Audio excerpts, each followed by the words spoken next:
सांगा, पेशंटचं काय नाव आहे? आरती राठोड. हिला काय त्रास होता आधी?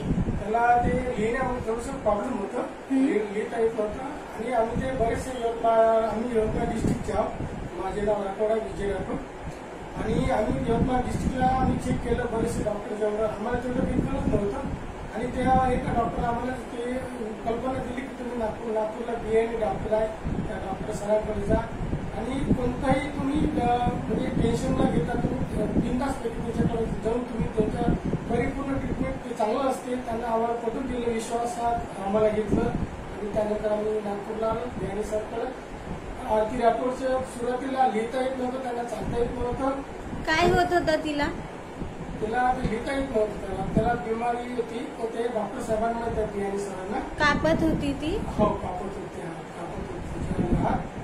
आणि लिहिता येत नव्हता, चालता येत नव्हतं थोडंसं. आज ती आता जस्ट एक्झाम देऊन आले, परिपूर्ण पेपर त्याला सोडवलेला आहे आणि त्याची जी मेंटॅलिटी ती योग्य आहे. आज सरांमुळे त्यांना योग्य आज लिहिता येत आहे, चालवता येत आहे आणि ते आमच्या आर्थिक परिस्थितीनुसार त्यांनी दवाखाना व्यवस्थित केलेला आहे. काय असे पेशंट आले तर काय सांगाल पेशंटना? आम्ही त्यांना सरांकडे तुम्ही जा आणि सरांकडे जा तुम्ही, त्याची योग्य ट्रीटमेंट मिळते. तिथे जे स्टाफ आहे, नर्स स्टाफ आहे, त्यांना सुद्धा ते आम्हाला मदत करतात, त्यांना व्यवस्थित समजून देतात आम्हाला. Okay, thank you.